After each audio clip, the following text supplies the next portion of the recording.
Hello, everyone. It is Cheryl Hickerson, CEO of Females in Finance, and I'm so glad that you're here because today we're going to have a wonderful dialogue with my friend Vicki. Vicki is the CEO of College Financial Prep, and I like to say she is all-knowing of everything in financial services that has to do with college. Anything, the word college, FAFSA, high school students going to college, the whole nine. The first name that comes to my mind is Vicki, Vicki every time. So, and it was funny because yesterday, I don't know if you saw, you were commenting about the advertising about your webinar today. And I think it was Stacey Swanson's like, I love Vicki. And I was like, yes. So we're so happy that you're here. And you've got Carla Williams is live here on Zoom too, and you've got people watching on live. So you are a little popular today, Vicki. How are you? Very, very good. Thank you. All right. So she's actually going to be taking over quite a bit of the discussion here. What I want you to do is make use of this time with her expertise right here in front of you. If you have college related questions to the planning that you're doing for families today, she is the person to ask those questions of. She is somebody that partners with us to provide that resource. Make use of that space. She is exceptional. I know that she's got a few things here she's brought today to talk to us about. The scariest word in any household to me is FAFSA. The next two scarier words are student loans. I make it real simple for people. I know. And so I'm excited that you're here. So Vicki, tell everybody about yourself. Thanks, Cheryl. So my name is Vicki Vollweiler, and I'm the founder of College Financial Prep. And a lot of people ask me how College Financial Prep came to be. So let me tell you, I have my MBA from Syracuse University. I went on a full free scholarship plus a $10,000 stipend. So ultimately, they paid me to go for my MBA, which kind of lends itself exactly to what we're doing here. After that, I had a regular job in the real world. As a VP of operations and client services, I was negotiating economics between clients and vendors. I was always studying the analytics, determining return on investment for different projects. And then I went through a divorce. And from the divorce, I decided to become a certified divorce coach. And I was helping clients focus on their own personal finances and how to increase their income and reduce their expenses and ways to save money for themselves while also saving, money personally. And eventually clients started to say to me, now, how am I going to be able to afford the cost of college? I'm like, and I have my own children. So, naturally it's something that I was very interested in researching, exploring, and making sure it got done right. And that, I was doing best by my children and best for myself, saving for my own retirement. I don't want to spend extra money if I don't have to. So anyway, going through various challenges, years passed. And then during that time, things were changing financially for me, personally. So it all blended together and College Financial Prep was born, and I'm thrilled with how much money clients have been able to save. You are a wealth of knowledge when it comes to the space because you are looking at it. First of all, you're taking a step back from the family who's in it, right, at the moment. And I can tell you, somebody who has 6 kids, like every time this conversation comes up, I'm like, here we go again. No, but it's important to look at the family's finances. What's going on, right now, what's been going on the past couple of years, looking for the best way. Well, first you want to strategize and figure out how to best position the family to submit their applications and figure out what exactly should be done, create that plan in order to maximize their savings, with the ultimate goal, you want to minimize that student loan debt. I hate the amount of debt that people have in general. I believe it's $1.7 trillion, in total student loan debt in the country.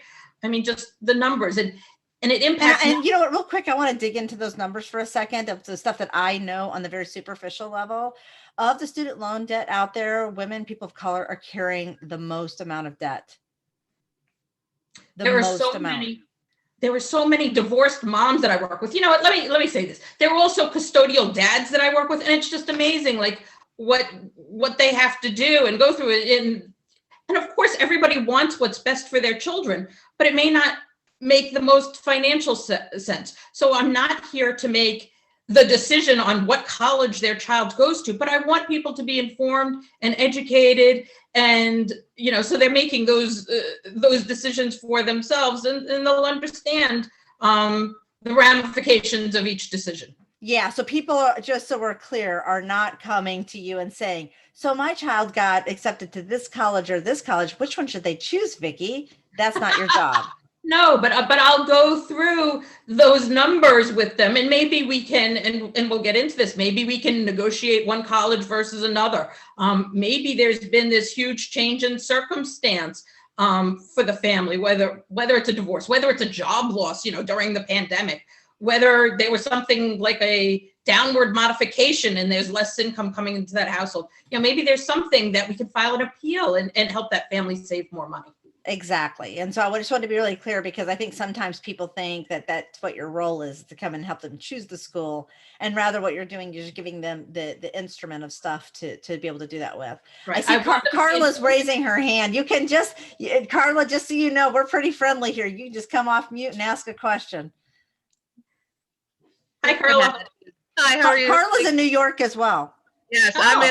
I'm in Tarrytown, where it's lovely and we have all the leftover snow. But I have plenty here on Long Island too. The question I have, Vicki, is that when I talk to clients about their children's college, I tell them to have realistic expectations, because just like you said, not choosing, they can't afford the schools. But if junior has no desire to go to college, the parent really should have that clue first before they put themselves through all of this exercise if their child has no desire whatsoever to go. Well, yeah.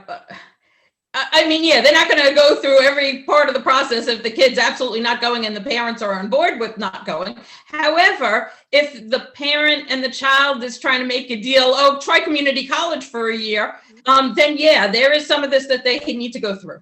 Okay. Because that was one of the hardest things to understand, where your child is a C student and you're looking at Harvard, and I'm saying, unless he's a legacy student, he's not getting into Harvard. No, I mean, there have to be realistic expectations for where the child is going to go. And that's another thing that certainly plays into the finances. For instance, if a child only wants to go to one of the big name schools that you see on a bumper sticker, they're likely not going to be offered merit scholarships.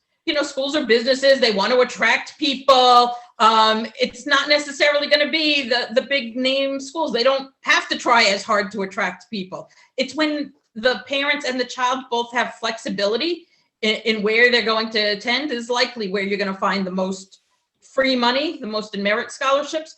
And it doesn't have to be just for grades or test scores, though that is a big portion of it.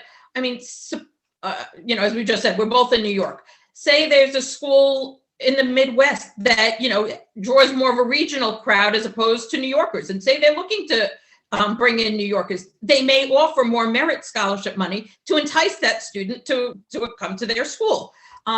It could be, a great French horn player, an athlete, a dancer. Maybe the school is offering a brand new program and there's a child that's interested in that major. So they may be looking to entice students. So, it's important to look for those types of opportunities. Okay. So Vicki, where do you start? Kind of walk through the process of what you do and how you're working with people, et cetera. So typically I start with 10th and 11th graders, mostly 11th graders. And what's so important in 11th grade is generating the college list. Now, actually, somebody else was asking me about, when should they start? Really, you have to start when the kids are babies, ideally, and save money, for college. But in this late stage situation, say there isn't much in savings. So 11th grade latest, you want to start developing that college list. And this is something that I'll work on. We'll look at the family's finances. We'll forecast what their EFC, that expected family contribution, looks like. We'll look for schools that tend to offer more in merit aid. We'll look at the child's interests in terms of college, what major they're interested in, what part of the country they may be interested in. Are they interested in attending a large school, a small school, a city environment, a rural environment? Does the school have to offer certain sports? We'll go through a whole bunch of things to find a school that will likely be, both financially friendly and also a good academic and social fit for the student. So that's the bulk of 11th grade. And then once we generate that list, we can then dive in even further, run some net prices, because say you live next door to somebody with a child applying to the same schools, the two children are going to have different grades and skill sets and resumes, but also the families are going to have different financial situations, and those factors can certainly play in what the family's net price is going to be in terms of paying for the schools. Each school is different. Each school has their own formula that they use, but it also takes into account the family finances and the child also. So, you have those three components that are playing together. So, once you have a college list, it is possible to go and then compare an estimate as to what each school will cost. And this is important so you know where to apply to. If a school is $75,000 and they're just not going to give any break whatsoever, it may not even be worth applying to that school. Some people say, oh, my child works so hard, she can apply there, maybe they'll get in. But if it's so undoable, why risk the possible hurt and resentment? I think that it's much better, be open, have that open communication with the child. Maybe tell them what's already saved up, what you can do on a yearly basis, what your expectations are, and create a plan together. So at least that way you're all working towards the same goal. Vicki, how early do you think they should involve the child in this discussion? Because I honestly, I think 11th grade is a little too late. Would you say 8th or 9th is early, or is that too much pressure on the child? I'm certainly not a psychologist or a therapist to say that it's too early, but I'll tell you a funny story. So I have a son who's a graduating senior from college, and I have a daughter who's in 6th grade. My 6th grader, I guess she's been exposed to this a little too much. She says right now in 6th grade, she wants to be a special ed teacher. She's heard me talk about my feelings in terms of teaching. And while it is a fabulous profession, my opinion is it's not necessary to go to a $75,000 a year school when you're going to be getting the same exact license as somebody else and have the same exact starting salaries as somebody else. So why take on all that additional potential debt? So my daughter, who wants to be the special ed teacher, found a school within New York, a SUNY school. She said it has a 5-year plan for her master's, knowing that you save a year on cost there. I just thought it was great that she's researching this and telling me about it after the fact. That's fantastic. That is fantastic. I think what you just said, Vicki, is key. You're talking about it. It's a normalized dialogue in your home. Definitely. And I think that is profound. Well, and that goes to I saw your post earlier, about finances and people there isn't enough conversation about finances in the home. People aren't, I'll tell you, my father was an accountant. I grew up around finances, but not everybody does. Exactly. Sometimes people just don't get it. Exactly. And I would say today, in today's world, I think one of the scariest things that did happen is the year that shall remain nameless, people are home with these children. And honestly, I saw some real dialogue with mothers and fathers saying, I'm supposed to teach them this math and I don't even get it. Like the skill, the love, what is missing there? There's such a depth to it that I think that education component, we talk about FinLit all the time and I get it. But I don't know if we're actually, and I know that I saw that Lisa Asher put in the group too about, a comment about we need to not just how to get to it, but the why. Why are we not making like your conversation at home normal? Like I have a feeling that a lot of families do their bills someplace away from their children. They don't sit down and say to the kids, hey, here's what our budget was this month. We spent a lot of money on this. my son, who's 32 now, very much normalizes those conversations with his 4 kids, so that he can then come back and say, because we remember our parents used to say to us things like, "Don't leave the light on. What do you think? You're paying the air conditioning bill? You paying my house?" Instead, he literally sits down and says, "Oh, okay, here is the bill. This was it. This is what we budgeted for because the lights were left on. It went over this. So we're not going to be able to go and do those fun things this month because I have to make up the money to pay for that." All of a sudden, Jason Carter are like turning a light off. They're like, so to Carla's point, they know. They know. And to your point, Vicki, that your daughter, beautiful job, where she sat back and said, "I can figure out some of this." And you're there to help kind of finesse as she makes that, way towards if she wants to be, especially because, she may get to her, how that does too, because you get to 12th grade and be like, "I want to be a Ranger Rick or whatever." And you're like, okay. She has plenty of time to decide what she wants to be. Right, exactly. But I love that conversation part of this because I think that is so critical. Right. And I think it's what you bring to the financial advisor community in the insurance community that's just missing.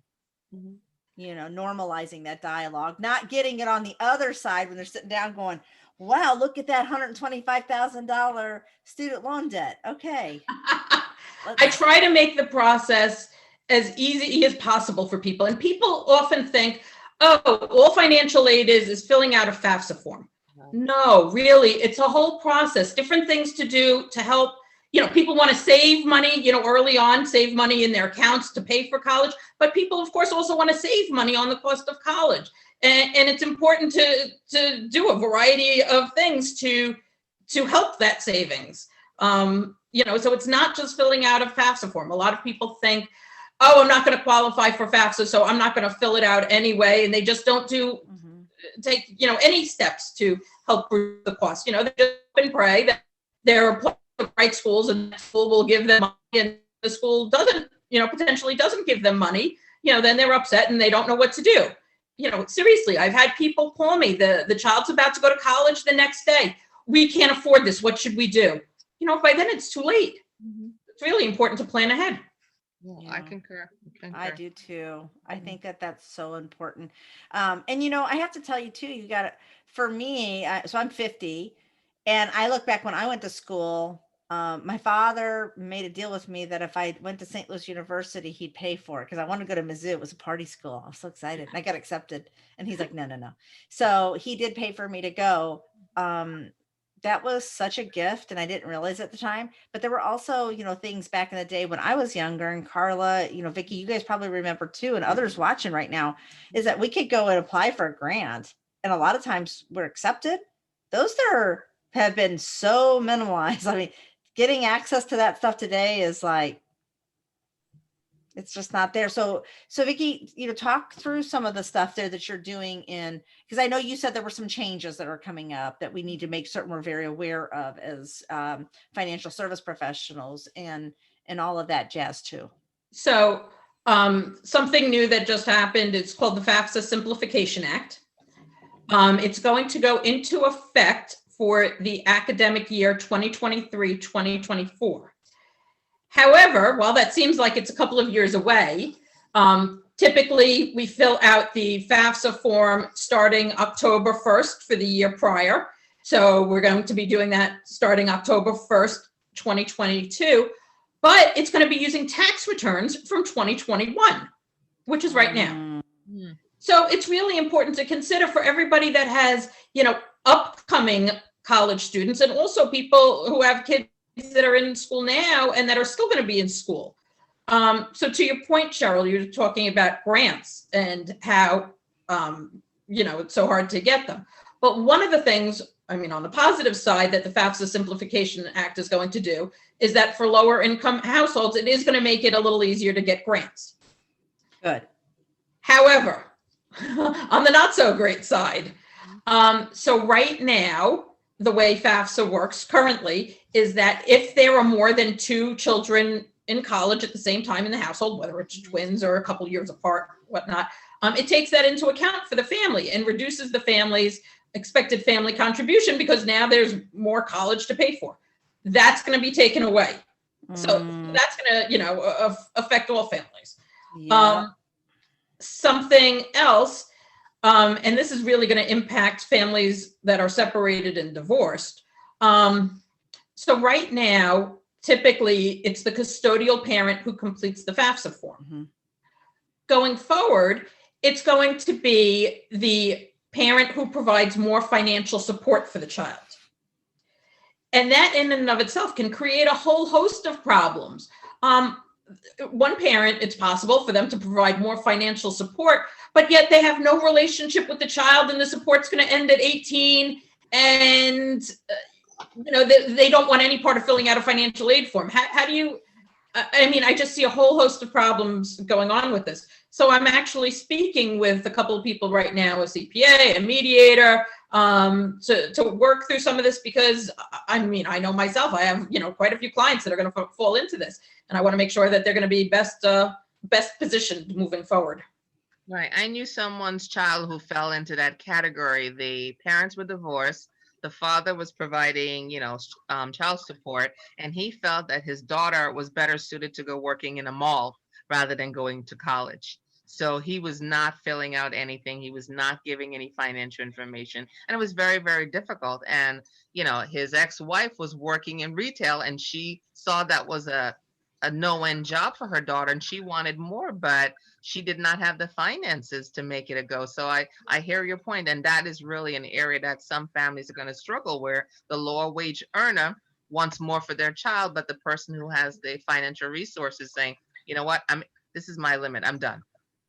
Right. So, while the FAFSA Simplification Act is making it easier for lower income earners to get those grants, sometimes in a divorce, you have one parent who earns a lot and another one who is a lower income earner, and it's really going to hurt them and the child when paying for college. As far as student loans go, yes, the student qualifies for some student loans, but freshman year, it's $5,500. It's not going to get them too far in terms of the cost of college. So there are definitely going to be some hiccups with this, putting it mildly, moving forward. Wow. Yeah. I was sitting here thinking about, like, my son has twins. He basically has two sets. He's got, my grandsons are 9 minutes apart, and then he has a daughter. Then my daughter's daughter lives with them, and so he helps provide some of that care for her, and they're both 5. They're 2 months apart, so he's got 2 12-year-olds, 2 5-year-olds. Wow. And to sit there and think that this is it's helping some, but it's like where you take something else as give kind of thing. Wow.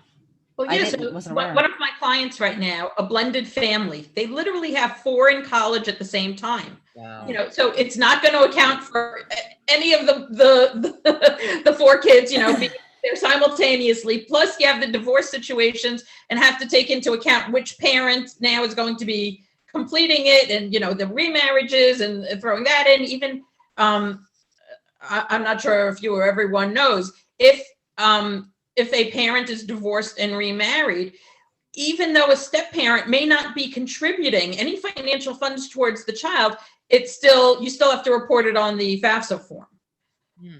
So a lot of people, I think, are I can see where the financial service professional in this is going to have to do some psychology. I'm not trying to be funny, but like, divorce is already an emotional thing, right? There's a behavior that comes with this. In fact, I was jokingly said to somebody earlier, but not, when I was a life insurance underwriter and people would submit those applications where they had to buy the insurance on the divorced person, they were heated. This was not a fun purchase, right? And so I can only imagine what financial service professionals as a whole are feeling when they have to sit down and swim through all the sea of feelings of, and now you've got this complexity added to it, that if they're not knowledgeable in how all of this new act works and what that repercussion is and that's really critical. Yeah, well, and it's also, so as I started to say earlier, a lot of people think that FAFSA is the be all end all as part of the process. And if anything, it's just going to make all the other pieces that much more important to help with saving, reducing those costs. it's important to know which schools to apply to, because if you apply to the wrong schools, I mean, there's no way to save. It's important to think about how to negotiate afterwards. This is a true story, just happened. So New Year's Eve, my oil burner went kaput, and I had a flood in my basement, and I had I remember that. Yeah, not fun. Yeah, not fun. And so I had somebody come to give me an estimate replacing it, and they must have highballed me. They saw it was just me. And I had somebody else come that gave me a better price, a better plan, it was just better all around. And I figured I'd give the first guy a courtesy call and let him know. And the first thing he said was, well, can I offer you a lower price? What? And seriously, it's just like college. Everything's negotiable. So, that's an important thing. But also, take into account later on, has there been a change in circumstance, whether it is a job loss or something, happened. Life happens. People's finances can go up and down for whatever reason. And it is possible to appeal what your expected family contribution is. So right now, kids going to school in the fall of 2021, we're using 2019 tax returns. I mean, so much can have happened to a family since 2019. Absolutely. Ooh, yeah. Yeah. Vicki, the part that I found was very interesting. I was listening to the news, was it yesterday, or it might have been over the weekend, or in my sleep, somewhere along the lines. They were talking about the exodus of female workers who had to leave the workforce due to COVID, not because they wanted to, but because they had to. Right. So kids are home doing remote learning. Right. And they don't have a babysitter. I mean, it's just, you name it, the entire cocktail. So their earning potential such that there is to help their families that they had made all these plans. What level of adjustments are built into your program that will help them? Because I have people pulling their hair out, and I'm saying there is a solution, but they just can't see, and they're just so overwhelmed. They're not interested in really doing anything. So I help families with, filing these appeals all the time, and people will always ask me, what are they going to save? The thing is, I can't tell them what they're going to save, because like every school's formula is different, every child is different, every family's personal finances are different. I do know from my experiences, I mean, here, I'll tell you, one family that had 3 children, but they saved $50,000 for 1 year last year. Another custodial dad, he saved $17,000. Somebody I just worked with, she saved over $10,000 for the 1 year. But they're good. It makes sense to file the appeals. We're talking thousands and thousands of dollars. I mean, just even for the 1 year, imagine over the course of time if need be. Mm-hmm. Okay. Wow. Good. This is I good. I saw, I actually posted about student loans yesterday morning, because I think it's just, I do believe it's the scariest words today when people say student loans. They're like, oh God, nobody ever goes, yeah. Okay, that like never has happened once. And so with that, there was an American, I think it was called America Saves report for 2020. And they were talking specifically about student loans. And I'm kind of interested in what your opinion is of these colleges that are going virtual because of COVID, and the parents, 93, I remember the number, 93% of the parents surveyed said schools should not charge as much for online learning because they're missing out on the experience of being on the campus, the experience of the student experience. Do you have thoughts about that? And I'm not trying to be like political or whatever. It's an opinion, I realize, but I still think that schools need to make money in order to pay their teachers that are educating. I mean, here's some personal thoughts. And, as I said earlier, my son's a senior in college. So, I totally get it. Most of his classes are online, but he's still on campus. He's in the labs. He's still doing his research. He has an on-campus job. I think even the on-campus job went virtual. But when COVID hit in March, they had to give back so much money when the kids went home. So the schools lost the dorm fees. They lost, all the meal plans they had to return. They lost whatever conferences they were going to have on campuses. They lost, summer camps that used to use their campuses. I mean, they've lost a ton of revenue. So while I understand, we all wish college life was normal and all the campus activities were there. I mean, in the main, they're trying, and really, I think they're doing their best to keep the kids safe. I mean, there's so many extra protocols that they've had to instill that, I hope it counterbalances what people, I think there just has to be understanding. Yeah. This is crazy times. I know, some of the schools that they're doing, mandatory COVID testing every week, every whatever it is, you almost have to look at it as a replacement. They're not charging extra for them to staff up and do this and communicate and everything else. They're doing what they can to keep our kids safe. Yeah. No, I agree. It's just, it's hard. People are not winning either way. And when I read that and I was looking through the report, I thought to myself, it's like, I want my child to be able to go to a school that has a good reputation, has a strong learning objective, good teachers. I want the teachers to be paid, the professors. I want they're educated and they're providing stuff there. I think there's value, but I do see part of the point too, where they're missing on that college experience. I mean, that said, so there were some clients that I worked with this year that prior years they had gone to like a community college or a local school and they were living at home. And then as a junior, they decided to step up and go to, one particular example I'm thinking of, they decided to go to one of the leading universities in New York, in the SUNY system. And she was concerned about the cost. I'm like, right now, she can live at home and attend that school and do it all online and save on the room and board. There are options if people, think that they're not getting the experience on campus. Right now, I don't think it's necessary to be on campus. It's more if the kids, want to get away and if the parents think it'll be a good growing experience for them. Yeah, I have to tell you, my husband was one thing he said, I don't know about a regret, but a do-over about when he went, because so my husband's kind of smart, believe it or not. Of course, he married me, but he got accepted to like all the schools he applied to. One of them was WashU, one was St. Lucie, and WashU's pretty big. I mean, that's wow. And he's like, yeah, I chose St. Louis University, it's cheaper tuition, versus that, but he stayed on campus. And he's like, looking back at that, I paid a lot of money to stay on campus. Yes, I probably would have taken that part off. He still had a great learning environment. Right, but that's as a grown-up. Who knows how much he grew as a person during that time from living there. There are pros and cons. Wait a second. You used the word grown-up with Daryl. Hold on. Let's back that.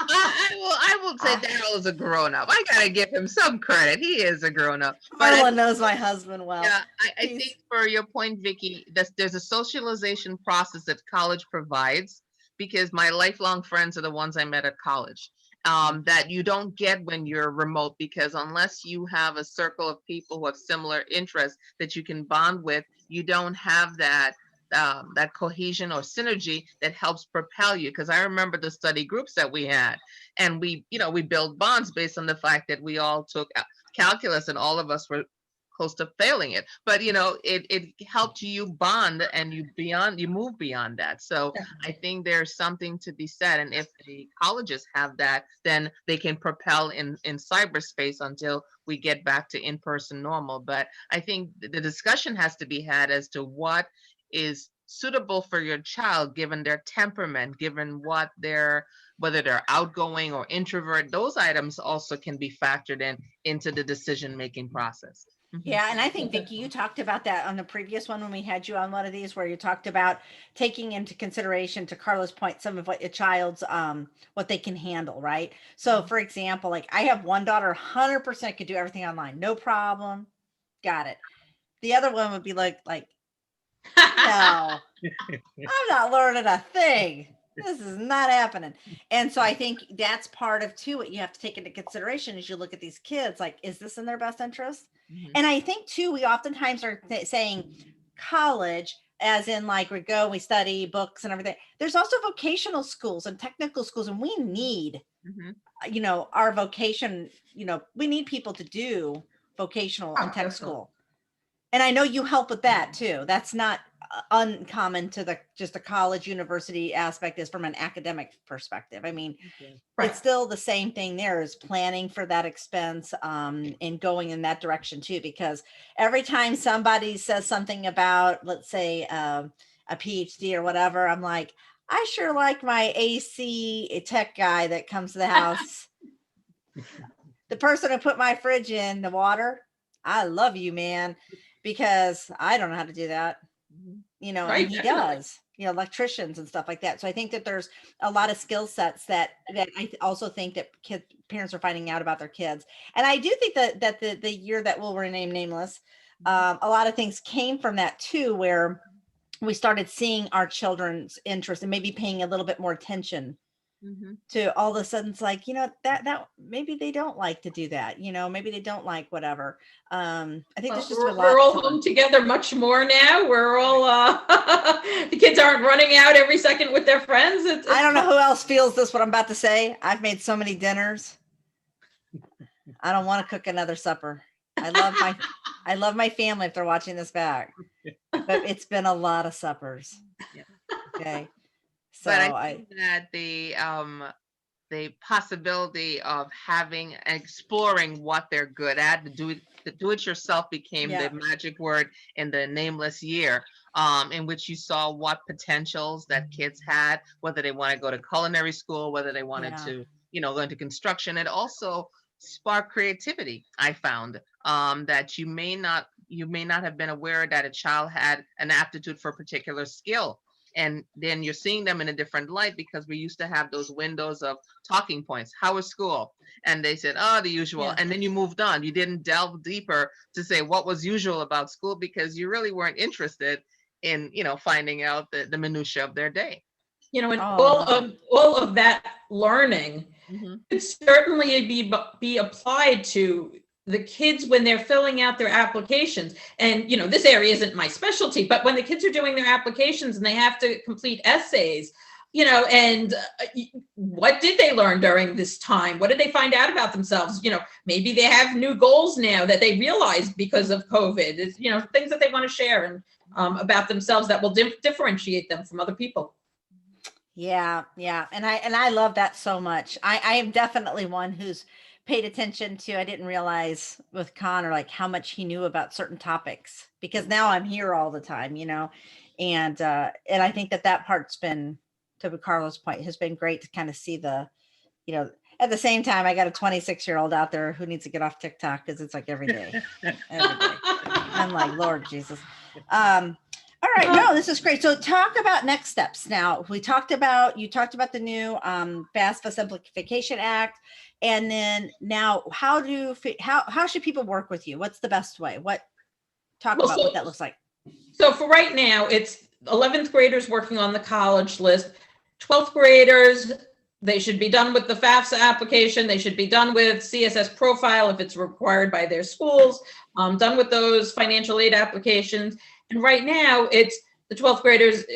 I'm working with them to help negotiate costs to get it lower, possibly look at schools, see what the awards that are being offered to them are, and where we can best negotiate.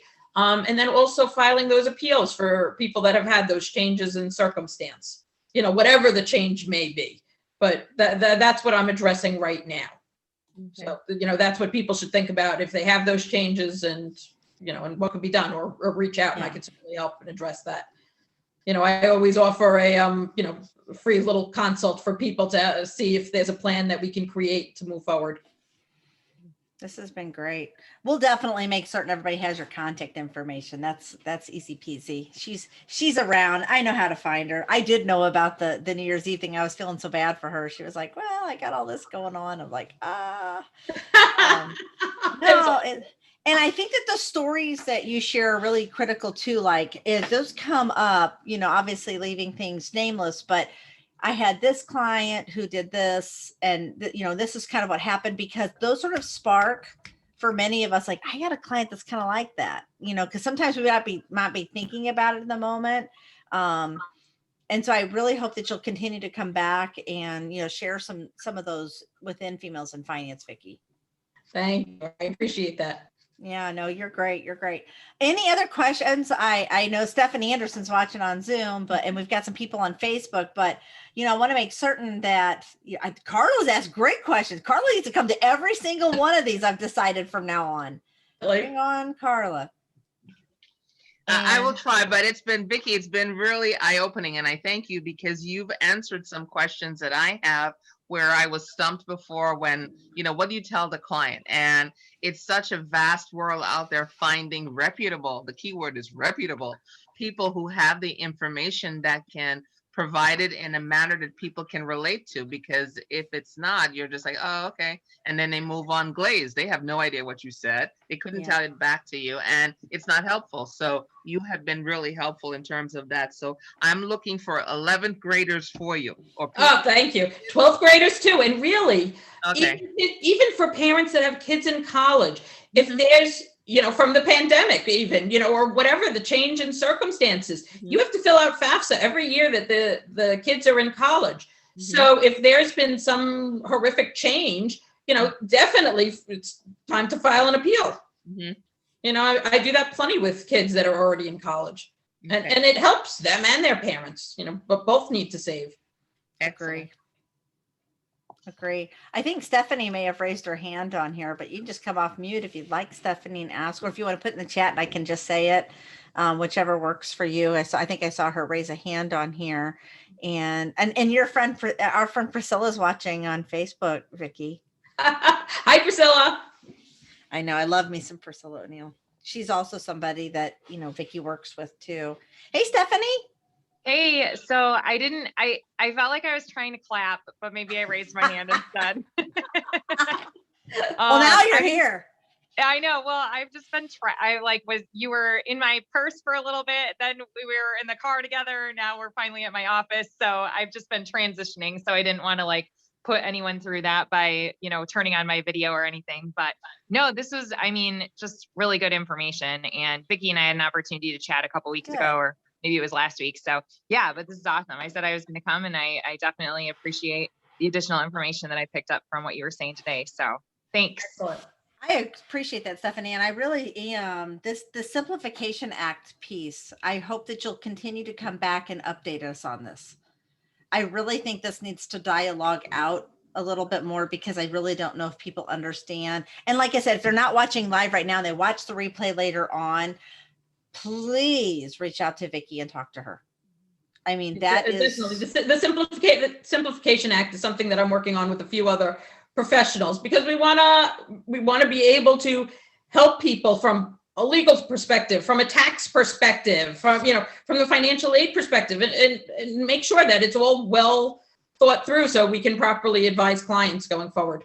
And it's not as simple as the Simplification Act wants you to think.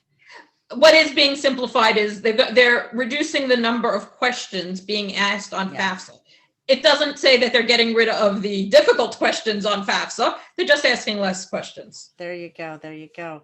Well, wonderful. I appreciate this so much. This has been well spent 45 minutes. I have learned always, every time I'm with you. I literally took 2 pages of notes. You talked. Wow. Yeah. So you said stuff in there, so I was writing it out. But I just appreciate you spending that time with Females in Finance and being a partner for us and being a resource. You are amazing, Miss Vicki. Thank you. I appreciate it. All right, everybody, we'll close out. Anything you need, get in touch with Vicki. We'll make certain the replay is available for everybody. Good to see you, Carla. Excellent job, Vicki. Excellent. Thank you. I appreciate it, Carla. Nice meeting you. Same here. Bye-bye. All right. And Priscilla says great job too. Thank you, Priscilla. All right, friends. Bye now. Take care of yourselves. Take care. Thanks, Cheryl. Always. Bye-bye.